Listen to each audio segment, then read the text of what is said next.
Hello and welcome to Positively United today, Wednesday the 21st of January 2026. And I don't really want to spend that much time today talking about transfer rumours because I just think they're going round in circles at this moment.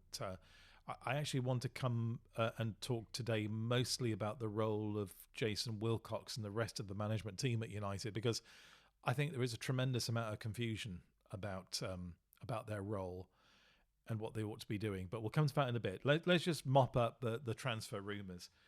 So the one that's really broken today is the situation surrounding Jean-Philippe Mateta at Crystal Palace, who's apparently told Crystal Palace that he wants to leave. I mean, who can blame him? Crystal Palace is imploding at an astonishing rate. A club that seemed to have everything going for it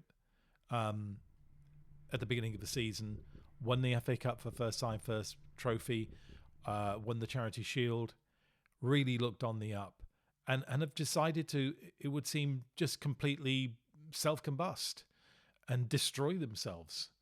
What an astonishing turn of events that is. So, I mean, who can blame a player like him for wanting to leave? But apparently he's made it clear he wants to leave. And Juventus and Aston Villa were immediately mentioned as potential places for him to move to this January. By the way, that's the really important point. He just doesn't want to move. He wants to move this January. But then Manchester United start getting mentioned. And then you then start to see the incredible spectacle of Man United commentators and influencers and YouTube channel people are getting all kind of like worked up about how great it would be to get Mateta to United. And many of these are exactly the same people who are trying to tell you that we shouldn't take on a lone midfielder because it would disrupt the plan and it wasn't part of the plan. And yet they're willing to drop, I don't know what would Mateta be? 40 million, 50 million, 60 million, I don't know. But we're talking that kind of figure, aren't we? But we need to drop that kind of money for somebody who I don't think has ever been part of our long-term plan. So what is it? Do we stick to a plan, or do we break the plan, or do we amend the plan? This just seems completely illogical to me. If we get a lone midfielder to plug an acknowledged gap we have in our squad until a target midfielder like Carlos Baleba becomes available in the summer, that makes a great deal of sense, because you loan a player, they play for you for 5 months, and then they go. So it doesn't matter who the next head coach is, the player's not going to be around.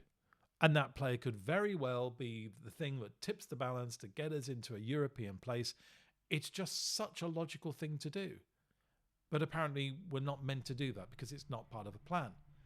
And yet we went to go out and buy Mateta, who will cost millions and will be a permanent fixture of the squad for when the new head coach comes in, who might not want them.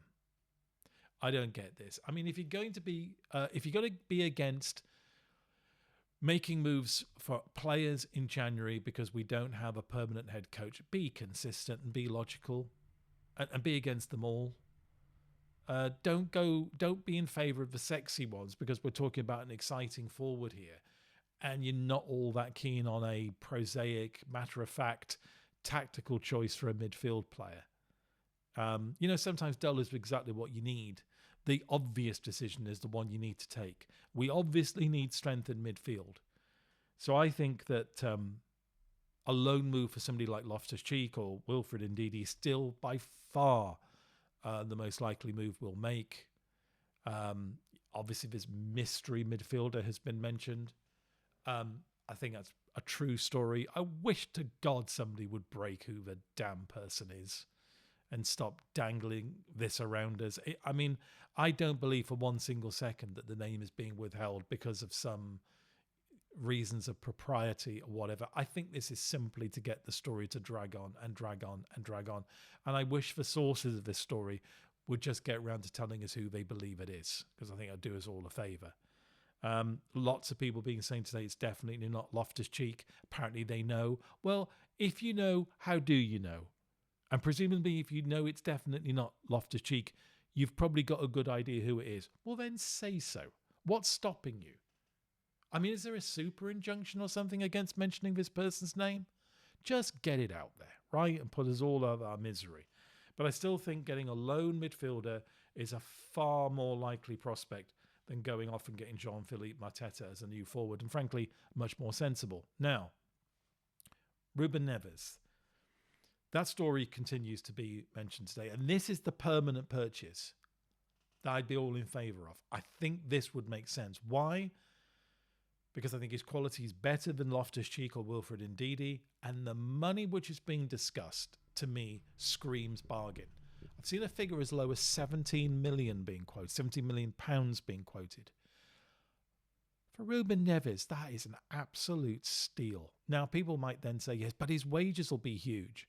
We're also hearing that he's actively seeking a move to Manchester United, and he's willing to take a substantial pay cut to do so. I think substantial pay cut means he'd be willing to come in line with United's pay structure.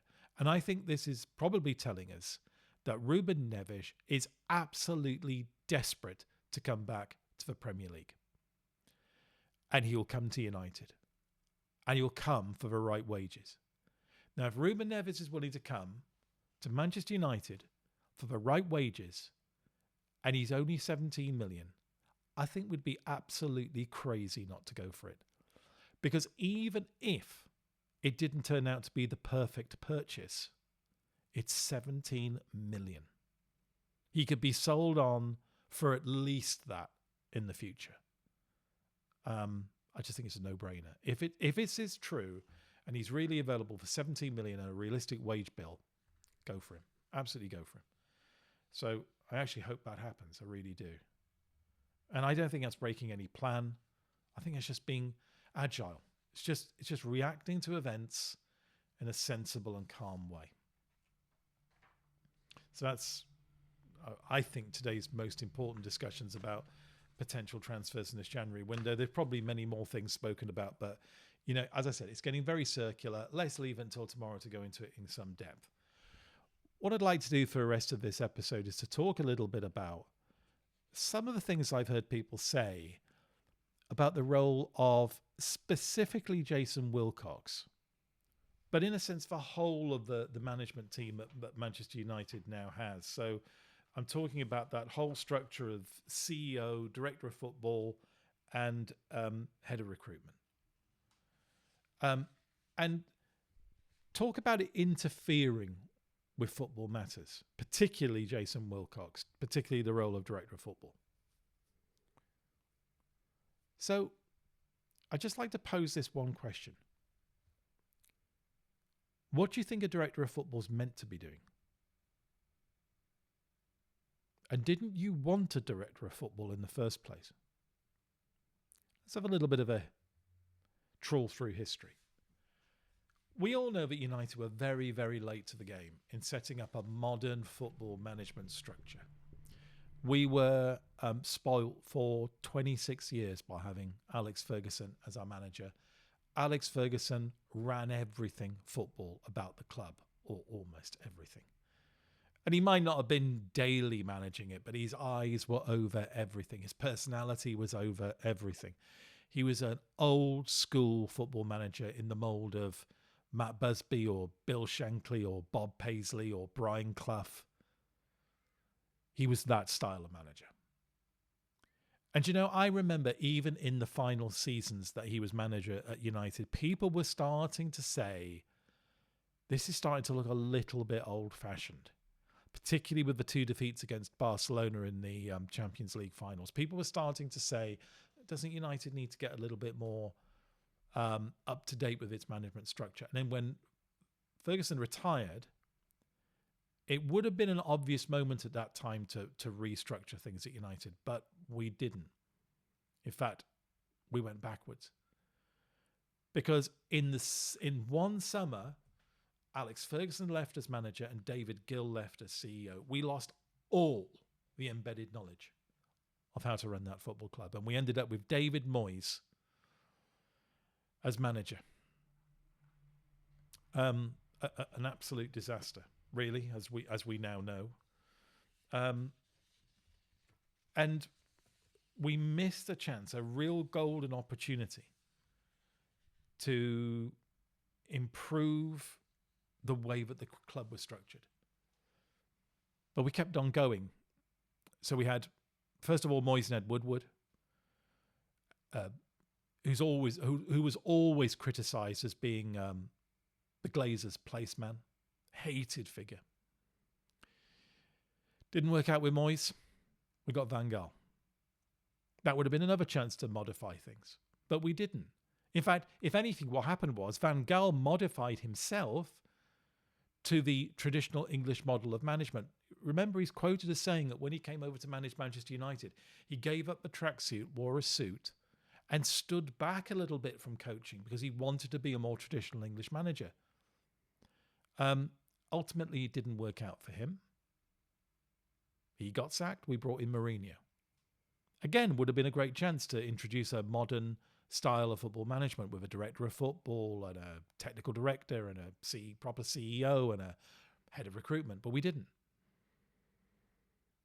We let Mourinho be the all-controlling manager, determining tactics, style of play, and, of course, crucially, all three of the managers I've just spoken about, recruitment. And then it didn't work out for Mourinho. So by the time we get to December 2018 and Ole Gunnar Solskjaer becoming manager, and we again don't take the opportunity to modernise the structure, Solskjaer inherits what everybody accepted was a kind of Frankenstein's monster of a squad. Remember, when Solskjaer became manager, he inherited Marouane Fellaini, David Moyes' only signing. We would never have signed Marouane Fellaini had it not been for the fact that Moyes was manager. Fellaini was a classic manager-driven purchase. And we all know what Ollie thought of him. He got rid of him as soon as he could. But throughout Ollie's time, we still pursued with this model of a CEO and a apparently all-powerful football manager. And around about this time, the noises, the shouts for modernization of this structure, they became a crescendo. Look, I've gone back and I've tried to find what people were saying at the time. As early as December 2018, for example, Gary Neville said, it's time to put a more modern system in. Sporting director, technical director, etc. 29th of April 2019, Mark Goldbridge said, get those sorts of roles filled and go out and get those who are best qualified to do the job. Andy Mitten, June 2019, criticised the club for not appointing a sporting director. He said it smacked of indecision. Paul Ince in September 2019, it shouldn't be down to one person. It should be about the director of football and their team. I could go on and on. So many people at that time, 2018, 2019, 2020, around about the time that Mourinho was sacked, Ollie came in and then Ollie was sacked. And it then reaches a crescendo when Ralf Rangnick is appointed in temporary manager after Ollie was sacked. Because the whole point of Rangnick, if you remember, was that Rangnick would come in as a kind of football consultant, act as manager. He'd try and analyse what was wrong with the club. He'd spot that we were missing these essential roles. And then he'd fill them. And then he'd stay on as a kind of consultant, making sure that the whole new structure worked. That completely fell through, of course, when Ten Hag was appointed manager. And it was crystal clear he had no intention of having Ralf Rangnick around. So Ralf Rangnick left. And then we entered probably the worst example we ever had of a manager saddling the club with useless signings. He did. A goalkeeper and a winger who should never have been bought for this club. Absolutely useless players who we had to get rid of eventually one of them, of course, still a loanee at the on our books, but out on loan, who we are going to, who we did lose huge amounts of money on and will do. So by the time Ineos took over, and eventually they got rid of Ten Hag and replaced him with Rúben Amorim. Amorim was head coach. And we had a proper football structure around, obviously initially including Dan Ashworth, but Dan Ashworth left because of a falling out of personalities. But we have been left with this panel of three people: a CEO, a director of football, and a head of recruitment. Now, what is a director of football meant to do? Well, I think a director of football is meant to do the following things. I've been sort of like trying to work out what is a sort of job description for a director of football. Well, they need to identify the football strategy, presumably together with the management team, but identify a football strategy and then set it and enforce it. They need to do the squad planning and recruitment, presumably in that particular case in concert with the head of recruitment. They need to do all the departmental work, the boring management stuff. They need to be the governance of the football side of the business. And they need to be the interface between the management team running the business and the head coach. And that's the really important thing. Because over the last few days, we've had a lot of people saying that, for example, oh, Jason Wilcox interfered with Rúben Amorim. That's why Amorim left. What do you mean by interfering with Rúben Amorim? What is the director of football meant to do if the director of football is starting to lose confidence in the coach, who's meant to be executing the football structure on the pitch? Does the director of football just say nothing? Does the director of football just sit in their office and remain silent if they think the football is going wrong? No. They have to speak out. That's their job. They have to challenge the coach to do better. I think that's exactly what Jason Wilcox was doing with Rúben Amorim. And I don't think Rúben Amorim was man enough to accept it. And that's why we had the blow up. But to say that Jason Wilcox, as director of football, is interfering if he asks the head coach to explain what he's doing on a day-to-day basis, I think is absolutely ridiculous.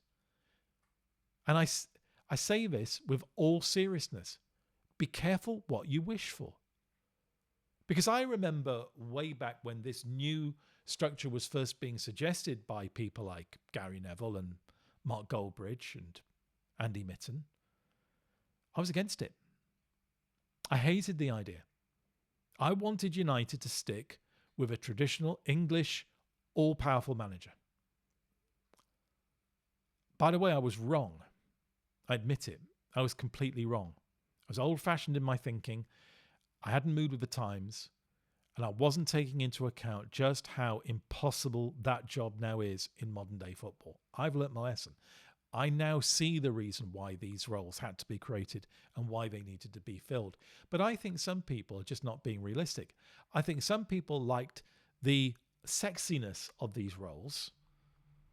They liked the idea of Manchester United becoming like Real Madrid and Barcelona and Bayern Munich and all the rest, but still wanted an all-powerful manager within that structure. That's not possible. It really isn't possible. It's not logical. It doesn't work. You can't have an all-powerful manager in the kind of structure that you wanted. Football director, technical director, sporting director, head of recruitment. It just doesn't work that way. And it doesn't work that way for a very good reason. Again, much to my sadness, I don't believe the era of the 26-year manager will ever come back. Managers probably now have a maximum shelf life at a club of around about 3 to 4 years. Absolute maximum. And we can't let a manager like Ten Hag again lumber the club with useless deadweight players. So it's absolutely right that decisions about recruitment are taken by a panel, of which the head coach is one, but not first among equals, an equal. And that purchases are made because they fit a long-term pattern about the philosophy of play and the style of play that the club wants to pursue. You all wanted that, or the majority of you wanted that 2 or 3 years ago or 4 years ago, and you've now got it. And I now think you have to accept it.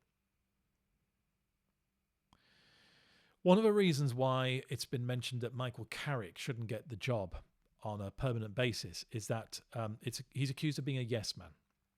That he's only going to be recruited because he'll say yes to everything that Glinios tell him to do. Why do you think anybody coming in would be able to do something substantially different? Do you really believe that if Tuchel comes in, Ineos are going to reverse the current structure and go back to the all-powerful manager role? Even if Ancelotti comes in, do you think that's going to happen? I don't think it is. And it certainly isn't going to happen if you bring in one of their hipster managers like De Zerbi, because they'll be lost in a system that isn't built around that structure. We are where we are, and actually it probably makes a great deal of sense.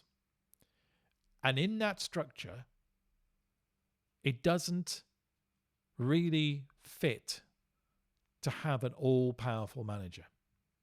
In fact, it just simply doesn't work. So let's not build our future around the idea that the next head coach of Manchester United should be a manager, but under a different name. They won't be. They will never be again. We have to live with that. And it's probably for the best. So stop talking about the director of football interfering in football matters. That's his job. Now, you might think that the current holder of the director of football role is not up to the job. That's a different matter. But if you've got a director of football, they will be asking the coach questions. And they really ought to, because we depend on them to do so. Slightly different episode tonight, but I thought that needed to be said when such a lot of nonsense is being talked about the structure of the club and the roles involved. If you liked the episode, even if you disagree with what I said, if you liked the episode, please hit the like button. Make sure to subscribe. If you think that you know of anybody who would like to watch this this style of content, please let them know and encourage them to subscribe as well. If you want us to in any way support the channel, get a little bit more technically savvy, I've set up a Ko-fi account. Link is in the description. Any donation gratefully received. I'll use it all to up the technical quality of the videos I make. And that's it. Until next time, remember to be positively united.